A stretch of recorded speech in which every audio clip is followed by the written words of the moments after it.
following program was provided by an independent producer solely responsible for its content. The opinions expressed do not necessarily represent the views of this station, its staff, board of directors, or underwriters.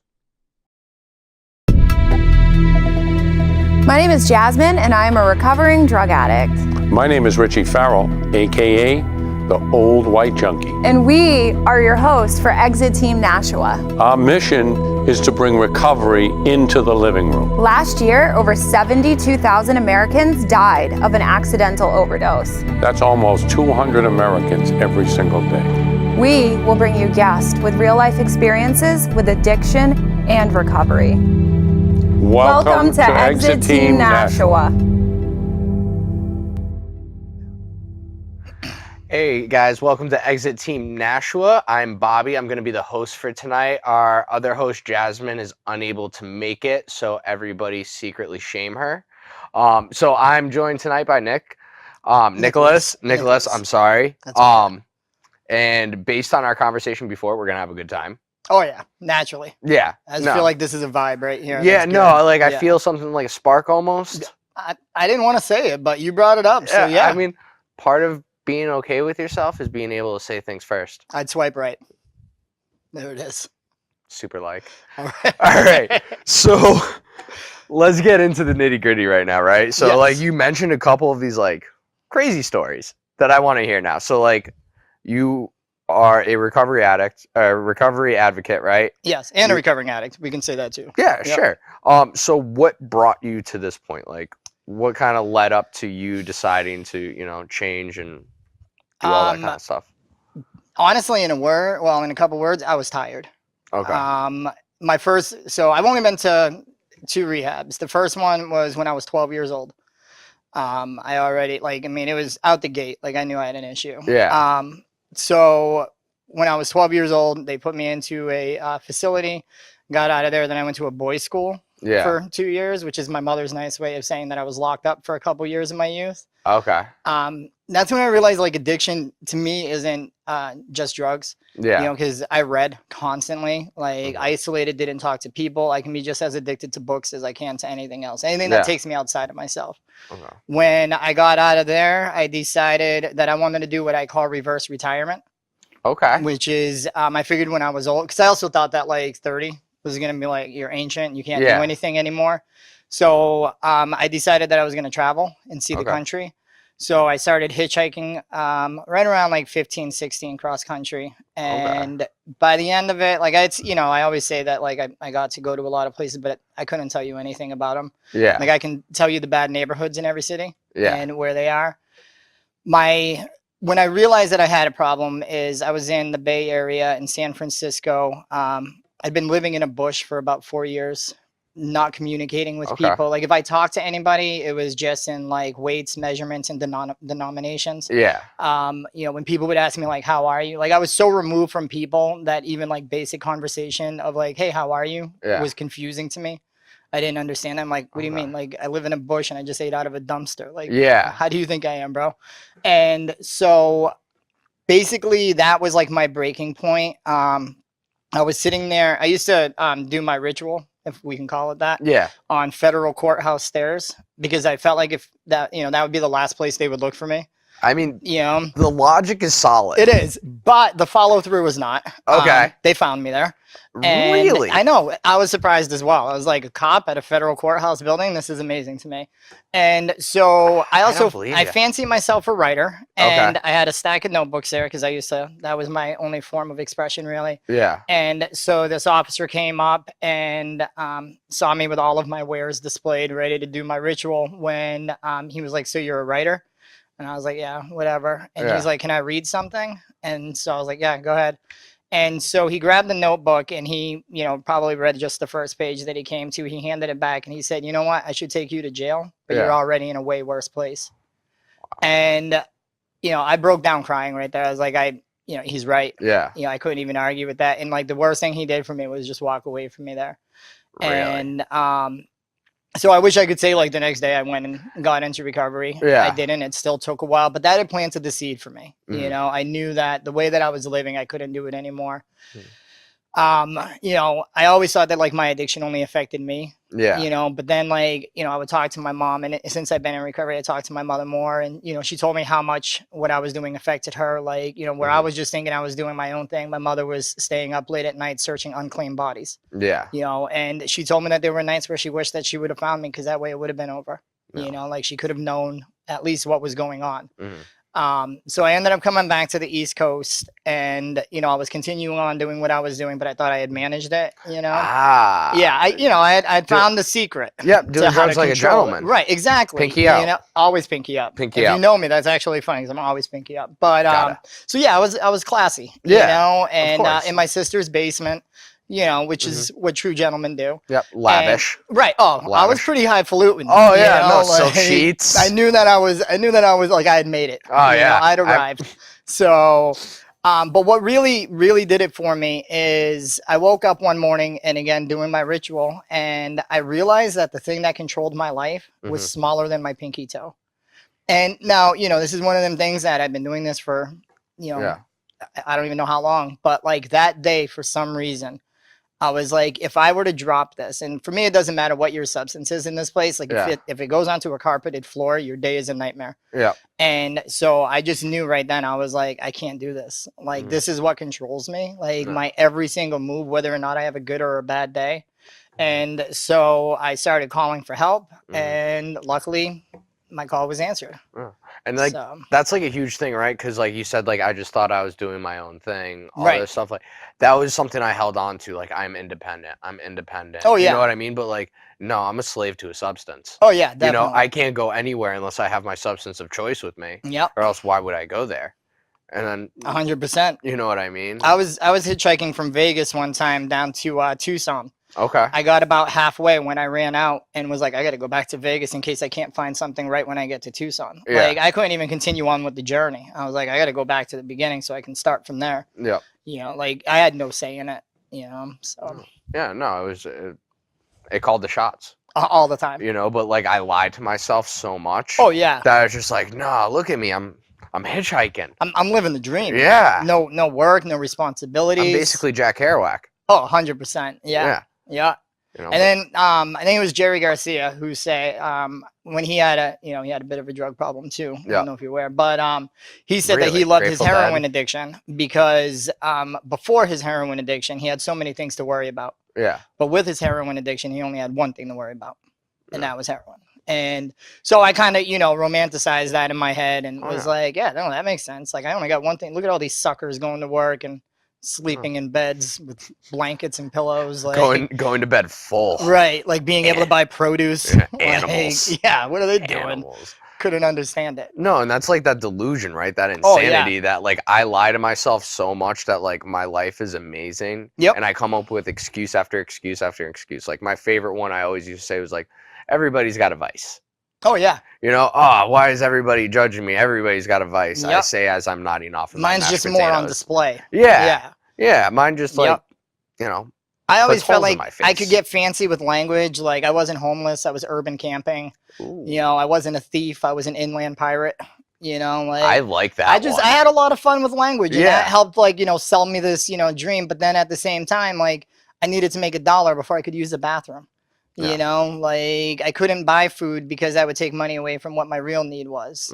So like all of this freedom that I was lying to myself that I had, as we just discussed, was non-existent.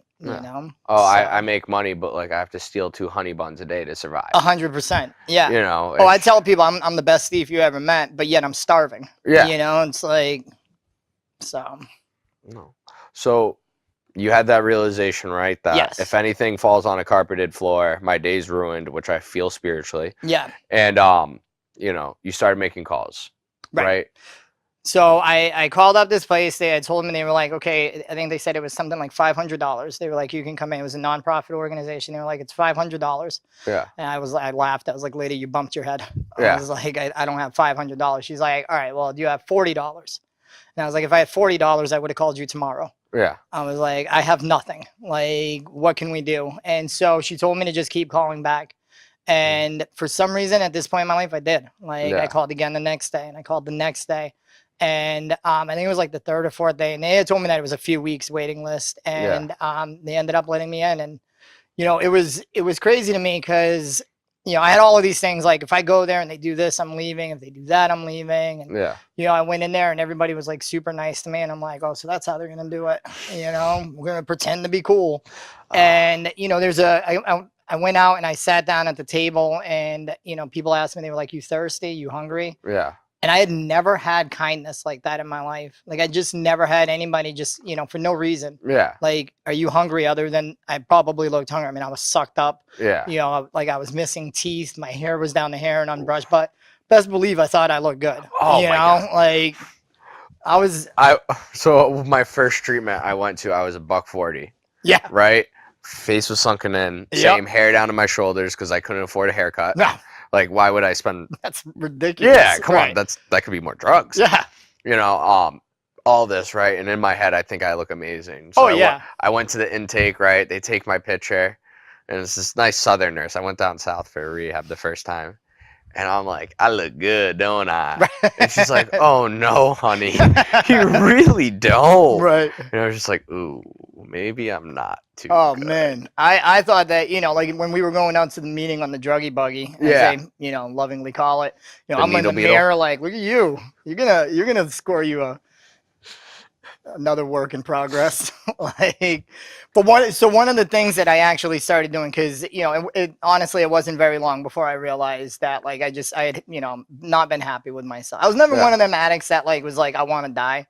Like I knew I love life. You know, life is amazing. I have a great time. Even when I was using, like, you know, I'd get lost in books. For me, a lot of my love for life came from literature. You know, like, and anytime I thought that I had it bad, like I would just read a book by like a Russian author, like Tolstoy or you know, Dostoevsky, because I'm like, they know suffering. I know nothing about it. You know, and that would help me. You know, like realize like it's not that bad.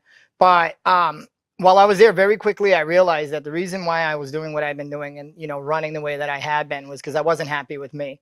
And so I started work on that right away. I started every morning by looking in the mirror and telling myself how great I was. And it was super awkward at first. Like first, I was just to look in the mirror, you know, I hadn't done that in a long time. Yeah. But then to make eye contact with myself and say, you deserve this, you know, and that was tricky for me. But I am now years later, I still do this every morning, you know, because you know, I need that reminder because the number one voice that we listen to the most is the one in our head, you know, and so I can tell myself that I'm an awful person and I'll believe it. Yeah. Or I can tell myself that I'm great and I deserve everything that I'm getting in life because I'm working for it, and I'll also believe that.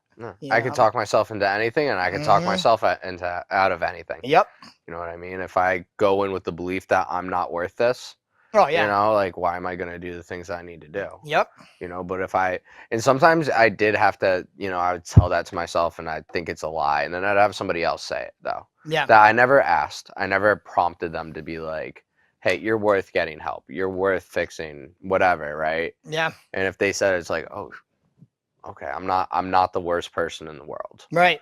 You know what I mean? Because like I think as addicts, alcoholics, whatever you identify as, like when you come in, you're not feeling too good and you don't think highly of yourself. You're like, I'm the worst of the worst. Yeah. People don't usually show up like, I just love life right now. Yeah. Like, and if you do, I don't trust you. Right. Yeah. Something's off. Yeah. Something's off. Like we gotta take a look at this, bud. But that's so one of the things that actually helped convince me of this as well is that, like I said, I didn't even have the $40 to get in, right? Yeah. Which meant that there were people that I didn't even know that believed in me and covered my cost, you know? And then when I got out and I was going to meetings, like, you know, I myself, like I came into recovery as an atheist. Like I think that's important to mention because there's a lot of people that struggle with the higher power part. Like, you know, I'm an atheist in recovery. Like it happened. I mean, I've since, you know, had a huge movement where I'm, you know, now I'm kind of agnostic. So, you know, pretty big deal for me. But like there were churches that opened their doors to let me in there because they believed in my ability to change. You know, they didn't care who was coming in there. They didn't care what my life was before that. They were just saying, hey, why don't you come in here so that you can get some of this recovery that you need, you know? And so by thinking about the fact that there were other people that believed in me, whether they were telling me or not, and there were a lot of people that told me, but there was also people that I never met that believed in my ability to change. And that helped me believe in my own change. Yeah. So. It's like a theme, always connection, right? Yes. Like having that real human connection and somebody seeing something in you that you can't even see. You know what I mean? Like, which, and that connection part was weird for me. Oh, you know, it's completely because I expect to be taken advantage of, right? In those kind of situations, because that's what happens when you're living that kind of life. Yep. You know what I mean? Like you show You open up, you show vulnerability, that's seen as weakness, and like bad things happen. Yeah. But like some of the best things that's ever happened to me was because I got vulnerable with another person. You know, they let me in, I let them in, and they helped me. Right, and then a relationship begins. Yeah, you know, and now I don't have to pretend to be somebody else. And that was you know, for me, I don't even know if it was, you know, so much that I was pretending to be something else, but like I would try to push people away a lot, you know. And so like I would go into a meeting and I would, you know, when I would raise my hand and share, but like I would basically raise my hand and be like, I hate all of you.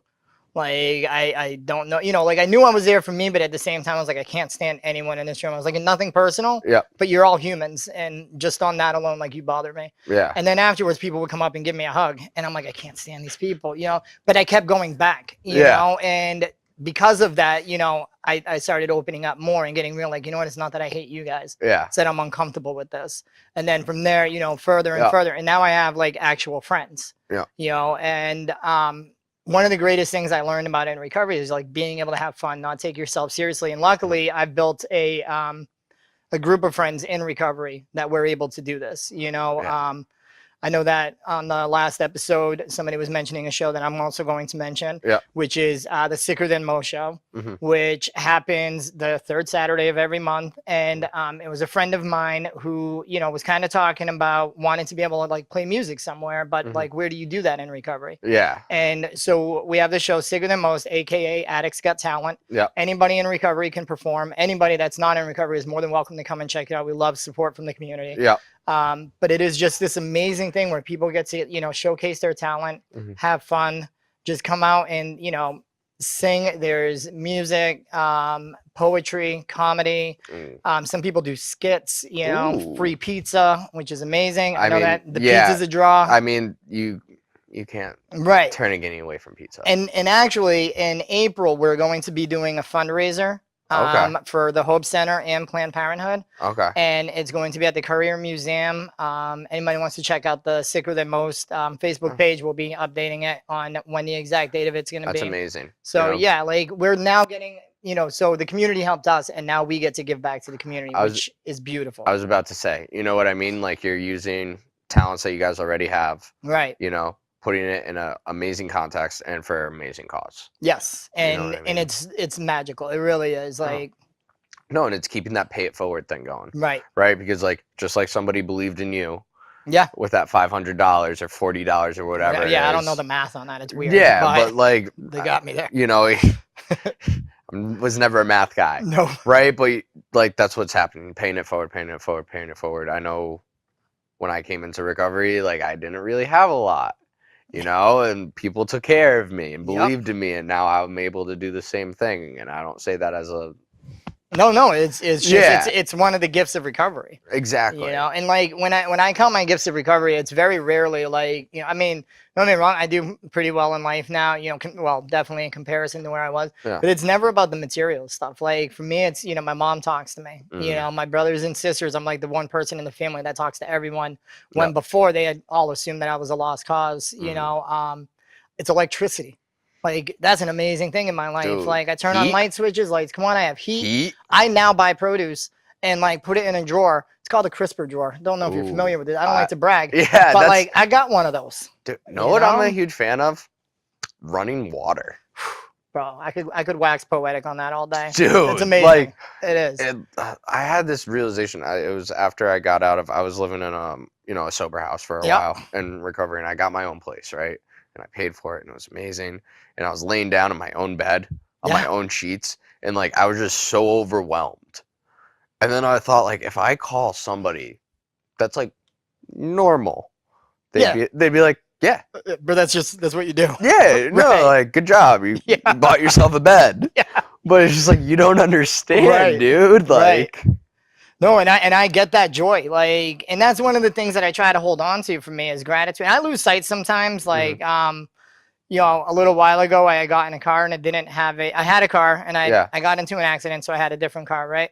And it didn't have a backup camera, which is, and my buddy's sitting there next to me and I'm like trying to back up and I'm like, stupid, doesn't even have a back. He's like, bro, literally we're eating out of dumpsters. Like now we're complaining about no backup camera. And it's like, you know, that stuff that I need to be reminded of to keep me humble and be like, you know what, you're right. Like my life is amazing. And for normal people to get excited about electricity and running water, I understand how ridiculous that sounds, you know? Yeah, but it's amazing for people like us and to know that it's possible. No, that's the thing. Like they say, like two addicts, alcoholics, like you have that connection, that whatever, right? Right. And that's why we continue to try to help people, right? So if what would you suggest for somebody that's like looking for help or even contemplating like maybe I have a problem? I mean, you know, there's so many. I mean, I wish I could say that there was a ton of resources out there that anybody that needs help is going to get it, but you have to put in work. You know, I didn't get into my first place the first time I called, you know, obviously there's meetings, but if that's not your style, I mean, there's all different kinds of meetings too, you know, I mean, I have my pathway to recovery. I don't believe that recovery is one size fits all. I am definitely not a fan of saying this is what works. Like, no, there's many different things that work and find what's going to work for you. You know, it's not always the easier path though. That's not just because it seems easy. That may not be what works. You got to be willing to put in, you know, some effort. But, you know, I would ask yourself seriously, like, you know, are you ready to make changes? Because it really is a whole lifestyle change, you know, and, you know, reach out, ask for help. Like, if you feel that you have a problem, like, ask for help. Because no matter what pathway you choose, like it was already stated, the opposite of addiction is connection. Like, so no matter what pathway you choose, the number one recurring theme in any pathway to recovery is connection. Like finding a group, you know, whether it be like joining a sewing bee, if that works for you. I don't know, you know, I've seen crazy stuff in the world, you know? No, and like, that's the thing too. Like you said, trying. Like, cause I work in the industry, so I see kids that come in and be like, oh, it's my 5th or whatever treatment. Like, I don't know if I could keep doing this. You know what I mean? But like, I feel like making that point that like, okay, a lot of times it doesn't happen the first time. It can. 100% it's possible. You know, I have a lot of friends that are, you know, one time through and they're still sober today, and it's amazing. I don't know how they did it because like I needed to beat my head off the wall. So real quick, if I can, funny story. So I went once when I was a kid, which obviously was court ordered. I had nothing to do with it. In my adulthood, I went one time and got it. And the way that I got it was I was at a meeting and a gentleman that had shared, when it came to the end of the meeting for who has a burning desire, he raised his hand again, which pissed me off because I was like, let's wrap this up. You know, I was in my first couple weeks. I'm like, we've heard enough. And he said, you know, I came here 20 something years ago and I got it my first time. And people ask me how. And he said he always replied to them, how do you not? And that, like, for some reason blew my mind because I know the alternative. You know, I went into rehab one time. I was like, I'm done. I made a decision. And when I went in there, I was like, holy crap, like, how do I not do this? You know, like I've abused myself for so long. Like my first victim in my addiction was myself when I robbed myself of my dreams and hopes and aspirations, you know? And so also the first person that I needed to forgive was myself, you know? And for me, that meant giving myself a chance at life. You know, I'd never even given myself a chance, you know? And when I was young, and I first started hitchhiking and thought that I was, you know, next Dean Moriarty. And, you know, I was living the dream and, you know, I was going to be discovered as a model. Cause like with this, I mean, how is it not going to happen? You know, have you had the contracts yet? Well, it's weird that, you know, there wasn't a lot of talent agents in the alleys. Okay. You know, like really? I would think that that's where they would search talent. I mean, you know, heroin chic was the thing. Like, no, exactly. I felt like I was there, you know, but no, they didn't even look for me. It was weird. Really? And I mean, you know, there was a lot of people that wanted to take pictures, but that was a whole different ball game. You know what I'm saying? Yeah. So. Yeah. I mean, that's another way. Hey, listen, life is life. You know what I'm saying? $20, $20. $20. Yeah. So, you know, but like, I think that honestly, like you can get it the first time. And I think that is something that's important to stress because I know a lot of people say like, you know, relapse is a part of my story. Like that's great. And I understand. And I'm glad that you made it back, you know? Yeah. But for some of us, like it's not. And it's, you know, I think that people feel like it's okay to relapse. And it is, you know, but it doesn't have to be the path. Exactly. You know? Like I was always told, like, because I relapsed, I have a responsibility to share what led to it, so the next person can avoid it. 100%. Right, because, and like you said, how can you not? Something that was told to me over and over is like, you see these people with multiple years, right? And you wonder how they do it, and it's just like, if you do what they do, you'll get what they get. Right. Right, and it was just like, I overcomplicate those kind of things in my head all the time. You know, I'll be like, oh my God, is it the shoes? Right. Is he talking about the shoes? Right. I saw that he had a leather wallet and mine's canvas. Yeah. I don't know if this is going to work. So he goes to this diner for breakfast every morning. Right. Something in the coffee. It's got to be. It's got to be their house blend. Right. It's the key to sobriety. It's the only thing that's left. There's no other options. It's not to work on myself. But I think that I mean, and it's important definitely for people that have relapsed to share about that, you know, and I think it's important for people that didn't relapse to share about it, you know, and one thing too, because I know that we're running out of time that I wanted to touch on is harm reduction, you know. Dude, we totally missed it. We did, but that's fine. Yeah. We got a couple seconds here. Harm reduction to me is super important. Like I am, you know, I'm abstinence-based man, like I don't do anything and that's fine. For other people, that's not the case. And I think that the number one thing that, you know, there's a lot of conversations, especially in fellowships, about whether or not, you know, medically assisted treatment, like, can they call themselves in recovery? And that's all bullcrap. You know what I mean? Like somebody's in recovery if they're trying to better their life. For me, in my opinion, and let me, where's the camera? Whatever. For me, that's my opinion. Yeah. That's not anybody else's stance. You know, if you agree with it, great. But I think that, you know, once you decide that you want to better your life, you're in recovery. And I think that, you know, there's a lot going on, you know, where they're talking about safe injection sites, which honestly, I'm in favor of. I mean, when people, and the reason for that is I believe that when people, and there's actually hard evidence on this, that when people are, you know, feel safer and are aware of their surroundings, rather than having to, you know, get their drugs and go and use them in a dark alley, like when they feel safe, they have less of a chance of overdosing. And one of the number one components in recovery is being alive. It's weird how that works.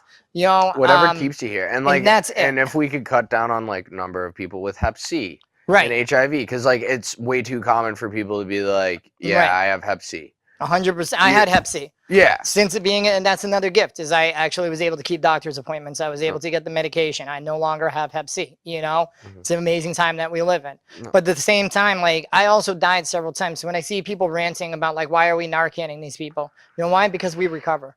And we go on to help other people recover. Well, we don't help them. We give them the tools to help themselves, you know? But like, if we're letting people die, if we're not talking about keeping people alive, then what we're saying is that people don't deserve this chance. And I think that all of us deserve this chance. Me too. I see it the same way as somebody who has chronic heart attacks. Yeah. You're still going to help them. Right. Right? It's still something that happens to them a lot, and it doesn't have to. But we're not going to be like, oh, yeah, Fred and his bad heart over there, just let him go. Yeah. No, we're going to be like, you know what? Fred's got a family. No. And you know what? Fred might make important contributions to this society at some point if he hasn't already. And Fred might get on the right combination of medications, and he won't have another heart attack. And there it is. And it's a beautiful thing, you know? And I think conversations like this and shows like this where we can talk about this, especially in the recovery community, because for me, it's kind of weird that in the recovery community, it's almost taboo to talk about harm reduction and talking about like how, you know, let's make sure that people can stay alive. So thank you for this chance. Thank you, Nicholas, for coming on. We are literally out of time right now. I see this. Like, yo. I appreciate it. It's been great.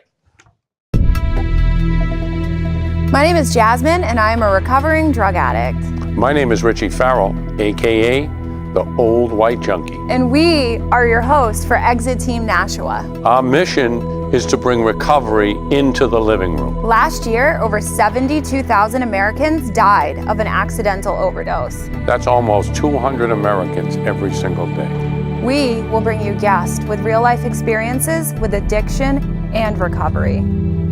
Welcome to Exit Team Nashua.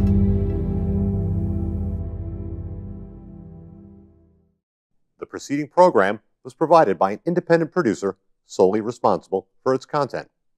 The opinions expressed do not necessarily represent the views of this station, its staff, board of directors, or underwriters.